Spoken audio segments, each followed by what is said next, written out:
Live from downtown Detroit, home of WDIV and Click on Detroit, Local 4 News at 6 starts now.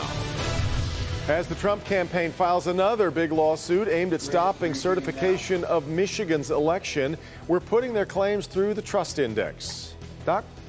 The CDC is doubling down on the benefits of wearing masks. I'm Dr. Frank McGeorge. Coming up, the research that now finds the protection goes both ways, protecting you and the people around you. A Detroit dad is stepping forward to remind everyone that corruption has a cost beyond lost money. He says a Detroit police officer's lies made his life a nightmare. Topping our news at 6, a case involving one of several former Detroit police officers found to be corrupt. Michael Mosley worked in the narcotics unit. He was indicted in August of 2019. The charge, taking $15,000 in bribes from a drug trafficker. Mosley pleaded guilty, raising questions about the integrity of his past arrests and testimony in drug cases. Local 4 defender Sean Lay is live with a story of a man who says Mosley had him thrown in jail for something he never did. Sean. Kimberly, it wasn't that long ago. Renard Austin, he says he was sitting on the front steps of a friend's home. He said Mosley and other Detroit police officers raided that home. Next thing he knew, he was in jail, potentially facing 40 years behind bars. His case has been absolutely thrown out, and tonight he is fighting back. What was the maximum sentence you were facing? But he said 40 years. 40 years of your life. Yeah. October 2018, Renard Austin was arrested when Detroit police raided his friend's house. He was charged with possession of heroin.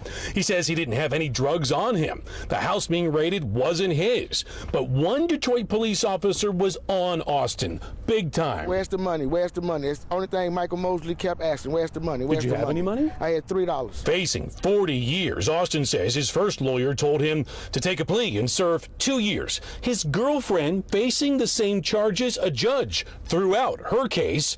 The officer's name that kept coming up, Michael Mosley, in a federal lawsuit against Detroit police and the city just filed by Austin. He's alleging Mosley told him, quote, if you pay $10,000, this will all go away. Then this year, prosecutor Kim Worthy put out this list that her office would no longer take the testimony of these officers found to be corrupt. On that list, Michael Mosley. Anything this guy could touch now might be corrupted. Attorney Issa Fawaz took up Austin's case. He got the courts to toss Austin's guilty plea, and a judge threw out his entire case. Based off of the sworn affidavits from Officer Mosley.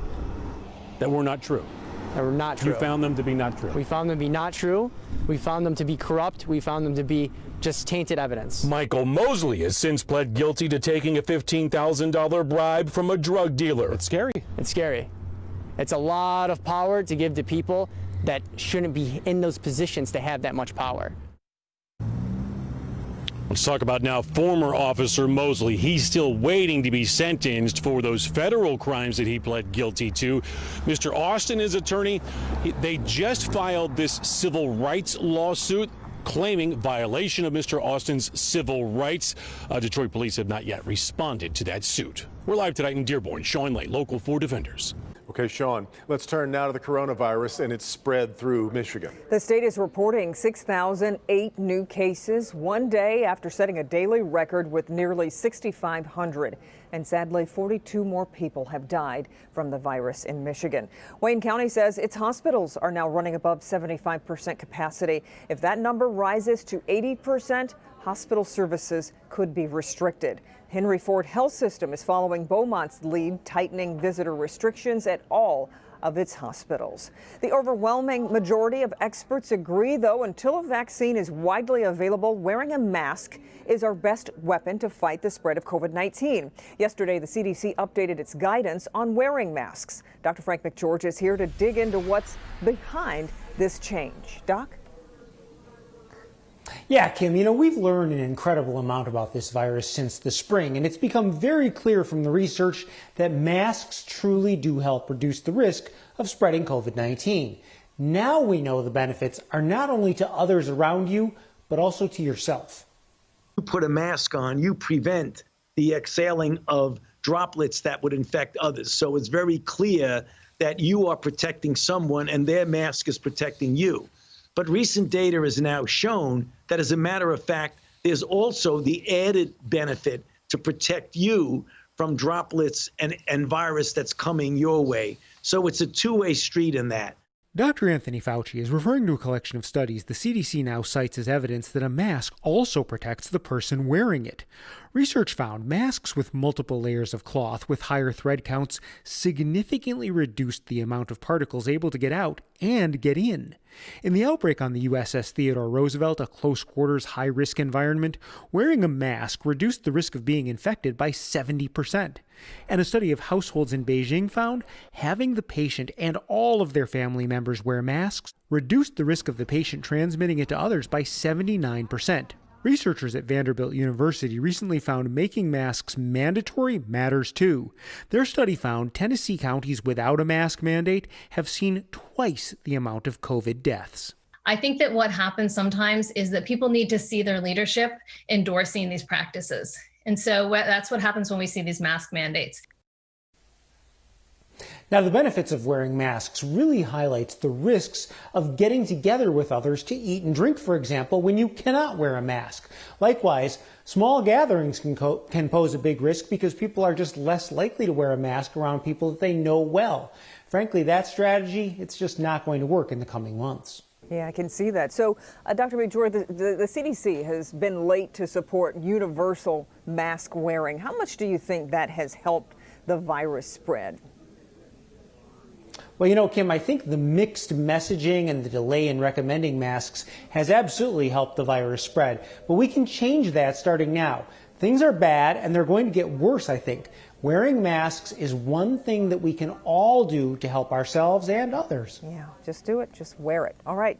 Dr. McGeorge, thanks. Well, you get the sense the clock is striking midnight on the summer-like November weather that we were getting there for a while. Here comes a big reality check, Ben. Yeah, and that sunshine was a tease because when you walked out and expected to feel the same thing, it was anything but. Look at the numbers we're at right now. Already down to 39 in Howell, barely holding on to 40 in Detroit, Pontiac, and Adrian. And we're seeing some of those winds still at about 10 to 15 miles an hour. So a little bit of a wind chill out there as well. Weather impacts as we go into the weekend. Not too bad tomorrow, just some chill, and we'll see a decent amount of sunshine. Clouds start to stack up as we get into Saturday. We'll talk about some rain chances there, much better shots on Sunday.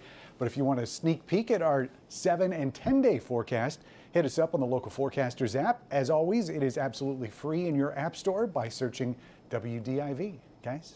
Hey, Ben.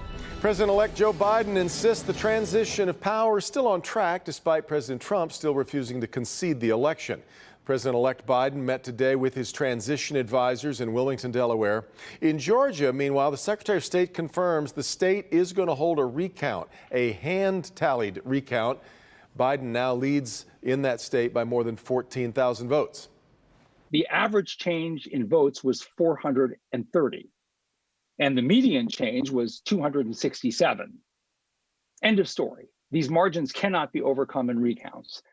He's talking about the average change when election recounts are held. In Pennsylvania, about 10,000 mail-in ballots arrived during that extended window after Election Day, allowed by the Supreme Court. Those ballots still being challenged are not enough to change the results in the state that has been called for Joe Biden. Well, as we first reported last night, the Trump campaign has filed a second lawsuit to try to stop certification of Michigan's election results. The federal suit contains claims of eyewitness accounts, but so far still no evidence of wrongdoing. It includes 234 pages of signed affidavits from people claiming to have witnessed widespread irregularities in Michigan's ballot counting. They say Republican poll challengers were allegedly kept too far away to see ballots at the TCF Center, and allegations that ballots were allegedly backdated or run through tabulators more than once. Those allegations have been repeatedly denied by Detroit election officials. The lawsuit also mentions a software issue in Antrim County in which the Republican clerk there didn't update software, resulting in false data showing Joe Biden winning the Republican-leaning county. That issue was quickly corrected. Michigan Attorney General Dana Nessel spoke about the validity of the claims today. The thing that I will say about all these lawsuits, here's what is consistent. Firstly, either there's no evidence to support their claims, or their claims are demonstrably false, And in addition, even if true, which they're not, these claims would not change the results of the election in Michigan. And I will say this, as an attorney who has practiced in this state now for over 25 years, if I ever walked into court with claims that were this baseless and this frivolous, I would be sanctioned, and I would likely be looking at a loss of licensure. And as the fight to certify the election continues, a lot of untrue and misleading claims have been made about Michigan's election. Our Grant Herms took some of the more widespread and those included in the president's latest lawsuit and ran them through our trust index. There are a lot of claims surrounding this election, and many of them are in the president's lawsuit. So we thought we'd take a look. There are simply too many claims without evidence to test in the lawsuit. So we'll take a look at a few of the things the head of the GOP and Michigan native Ronna McDaniel said about the suit on Fox News last night. The laws that were being passed in the name of COVID to create a porous election, rigged in the sense that they kicked Republicans out of poll watching and observing. When you see these people in Detroit saying we saw batches of votes that were invalidated, they had the wrong name, they didn't live there, they weren't a resident, they were deceased. We'll take these one at a time. The first, that poll watchers were kicked out of counting rooms, is not true. According to Detroit's election commissioner, there were more than the legal limit of watchers inside TCF from both parties. When that was discovered, those who left were not allowed back in, and others who entered were asked to leave until they got back to the legal limit. Her other claims we're calling be careful. While they are signed and affidavits made under oath, they were not presented with any other evidence to back them up. But claims made in a similar way were dismissed as hearsay by a state judge in a lawsuit last week. Then there are claims about poll workers behaving badly, like the ones made in this 11-minute video circulating online and being promoted by state Republicans. The video has not been verified and contains stitched together pieces of what is allegedly a training of poll workers on how to illegally destroy or change votes for President Trump. The video is clearly edited and has been deemed misinformation by the state attorney general, who sent the publisher a cease and desist order. Finally, the most popular, that there is a widespread problem with specific election software from a company called Dominion. This is not true. The claim stems from a results error in Antrim County, which initially incorrectly awarded 4,000 to 5,000 Trump votes for Biden.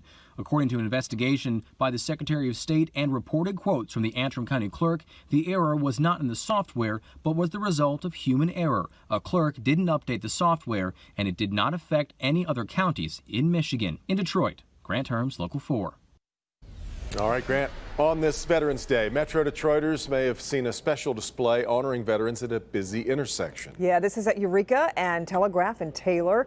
In the median, American flags for the branches of the armed forces, and photos of veterans have been set up. The man who started this is a veteran. He sets up the display and stands saluting as cars drive by.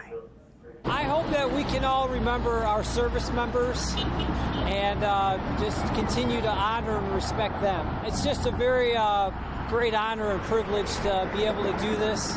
I just want to thank everybody for coming out and waving and honking at me. Well, he tells us he was inspired to do this after seeing a similar tribute online. This is actually the 6th year he's put up the display. And it seems to get a little bit bigger every year, of course, which is awesome. Well, things take a troubling turn during a Zoom meeting. The public was invited to join. Mara? Wayne County's Board of Canvassers tried to have a Zoom public meeting today. It got derailed courtesy of one big old Zoom bomb.